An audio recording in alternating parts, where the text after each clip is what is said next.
obra cinematográfica del director holandés Paul Verhoeven es controvertida y probablemente para algunos resulte irregular. No obstante, me atrevo a decir que nunca pasa desapercibida. En Hollywood entregó importantes piezas para el cine de ciencia ficción, como es el caso de Robocop o Vengador del Futuro. Contribuyó al thriller erótico Con bajos instintos. Dirigió una polémica versión del Hombre Invisible en el año 2000 y tiene en su haber la controvertida Showgirls, la cual figura en variadas listas de lo peor del cine en años, pero pese a ello, también se ha formado de un grupo de seguidores que llegan a considerarla como de culto. Creo que el propósito de Verhoeven es provocar, y sus últimas películas, realizadas ya fuera de los Estados Unidos, son prueba de ello. Si en El filme estrenado en el 2016 y protagonizado por Isabelle Huppert, Verhoeven filmó con bastante crudeza la violación de una mujer mayor, quien se niega a caer en el papel de víctima y se apropia de su cuerpo y mente como instrumentos de sobrevivencia y manipulación. En Benedetta, su reciente cinta que se estrena en México en estos días, pone ante nosotros y nosotras la figura disruptiva de una monja, transgresora ella, educada para sentirse incómoda en su propio cuerpo. No obstante, decide apropiarse de él para satisfacer sus deseos al tiempo que alega ser elegida de Dios para transformar los cimientos de su convento y con ello sacudir a la mismísima institución religiosa que conserva prácticas de tortura medievales y ejerce el control mediante el temor a Dios, utilizando el pretexto, como siempre, de que a través de la mano del hombre, ese que dirige la institución de la iglesia, se materializan sus designios. Benedetta, viens à moi!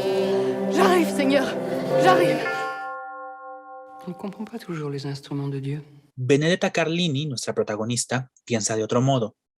Desde niña, ella afirma que puede dialogar con Dios y bajo esa creencia hace que sus padres la inscriban en un convento al que deben pagar una cuantiosa dote si quieren que Dios la tome como una de sus esposas. Al ingresar al convento, Benedetta mantiene la convicción de que Dios habla con ella, al grado de que al llegar a la juventud muestra en sus actos corporales y sus dichos las constantes interacciones que tiene con él, incluyendo la comunión sexual, hecho que seguramente agita a las conciencias religiosas. Como dije, Verhoeven siempre provoca. La vida de esta monja se transforma cuando llega al convento Bartolomea, una joven que es rescatada por el padre de Benedetta, a petición de ella misma, de una vida violenta. Bartolomea enciende las pasiones de Benedetta e inician una relación carnal que es filmada con bastantes evidencias de desnudez y erotismo. Esto, en la época en la que se sitúa la película, es calificado de bestialismo, pero Benedetta tiene un don para revertir todas las acusaciones en su contra como si fueran blasfemias que le dirigen hacia ella y, por ende, a Dios. En algún momento, afirma que el milagro del estigma, es decir, las heridas que sufrió Jesús en la crucifixión, aparecen en ella. Gracias a esto, logra que la coloquen como nueva abadesa de su convento, ganándose la antipatía de la anterior Madre Superiora y la devoción del pueblo que comienza a verla como una santa. Ella teje entonces una red de mentiras, de manipulaciones e incitaciones a la violencia que sacuden a los representantes de la iglesia. Es ella, una mujer, la que invierte los lugares de poder, sacudiendo el pensamiento mágico de la gente y obligando a los hombres a estar en el lugar de víctimas. Este hecho es, sin duda, provocador no solo por las imágenes sexuales que bien pueden atraer a las audiencias, sino porque elabora un discurso que se enuncia en contra de la propia violencia de los hombres que pretenden manejar todos los hilos de la vida social, incluyendo los actos de las mujeres. Por si esto fuera poco, Verhoeven filma diferentes metáforas como aquella secuencia en la que Benedetta sueña con Dios y se coloca frente a él en la cruz, clavando sus manos en los clavos que sostienen al hombre, en evidente alegoría de la penetración. Profana, además, ciertos símbolos religiosos, como es el caso de una figura de una virgen usada como dildo en las relaciones sexuales entre Benedetta y Bartolomea, entre otras situaciones que para algunos resultan atrevidas, fascinantes, quizás hasta juguetonas, pero para otros prosaicas e incluso sacrílegas. Benedetta nous dupe. Des accusations extraordinaires exigent des preuves extraordinaires. C'est un signe de Dieu, un avertissement. La peste va s'abattre sur Péchin. Benedetta está basada en el personaje real de Benedetta Carlini, una monja lesbiana que vivió en la época de la Contrarreforma italiana y cuyas andanzas están documentadas en el libro Immodest Acts, The Life of a Lesbian Nun in Renaissance Italy, de Judith C. Brown. En efecto, ella clamaba tener contacto con Dios y fue abadesa hasta que la arrestaron debido a la relación que mantenía con Bartolomea. No obstante, su caída, se documenta, también se debió al pecado del egotismo, una derivación del egoísmo, es decir, la excesiva importancia que se daba a sí misma y a sus experiencias vitales, lo cual le granjeó varios enemigos. Ese rasgo también se observa en la Benedetta del filme, y es posible que como espectadores lleguemos a sentir repudio a ella debido a que sus mentiras tienen consecuencias graves para la comunidad.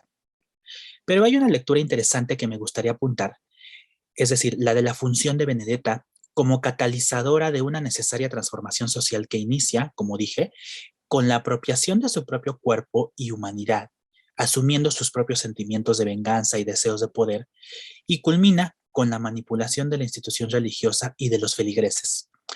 Émile Durkheim, un sociólogo y filósofo francés, manejó a través de su obra el concepto de efervescencia social.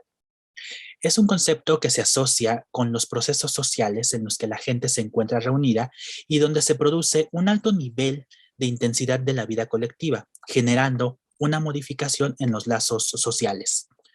De igual manera, estos procesos en ocasiones generan un peligro para el orden social, tanto que engendran comportamientos nocivos como el suicidio, el asesinato, el divorcio, entre otros.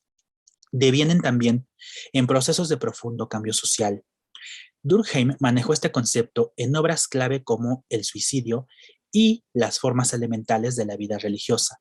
En este último, argumentó que en épocas revolucionarias y creadoras es en donde las interacciones sociales se vuelven más frecuentes y se vive de modo más intenso que en otras épocas. Esto lo confirmó el autor mediante la observación de los rituales colectivos que reunían a la gente frente a símbolos que consagraban o reafirmaban sus lazos como comunidad. Por supuesto, la iglesia es uno de esos lugares y la representación de Cristo es uno de esos símbolos. También puede ser el caso, por ejemplo, de las hogueras donde se quemaba a los herejes, a las acusadas de brujería, o bien las lapidaciones o castigos públicos para las adúlteras o los delincuentes que creaban sentimientos de odio en la gente, y estos sentimientos es lo que los unían, o bien la fe que los unía en la misa, por ejemplo. Considero que este proceso de efervescencia, se ilustra en Benedetta. Ella se autoproclama no solo como la esposa suprema de Dios, sino como el vehículo a través del cual Dios hará su voluntad sobre la vida terrenal. Tomemos en cuenta que el contexto de la película es la Contrarreforma o Reforma Protestante que amenazaba a la Iglesia y debilitaba sus estructuras humanas. Entonces, Benedetta se erige como ese símbolo alrededor del cual se crea y mantiene la devoción de un pueblo temeroso de que la peste les alcance, y hacen de todo por defenderla. De hecho, una de las secuencias de mayor impacto tiene que ver con una hoguera y una turba que comete los actos más violentos con tal de defender a la santa Benedetta. Es así como esta mujer logra una transformación radical del espectro social y de las redes de poder de su comunidad. Una comunidad que atraviesa por un momento de transformación y que solo con la radicalización de la cotidianidad alcanza nuevos modos de vida, sean positivos o negativos.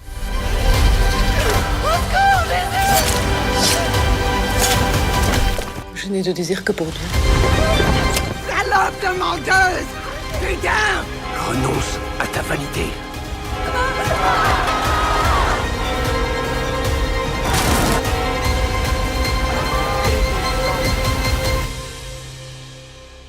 Me parece importante aclarar que esta lectura puede no ser el propósito de Verhoeven al filmar la película, tanto como lo pudo ser contar una historia provocadora y denunciar la hipocresía religiosa. En los análisis podemos encontrar diversos puntos de vista y comentar lo que nos parece interesante o problemático. Como filme, reluce precisamente por sus imágenes disruptivas, transgresoras, como a algunos les gusta denominarlas. Benedetta se encuentra en cartelera en diferentes cines de la Ciudad de México. Yo soy Bloody Eric, gracias por quedarte a ver este video y nos vemos en la siguiente entrega. Hasta pronto.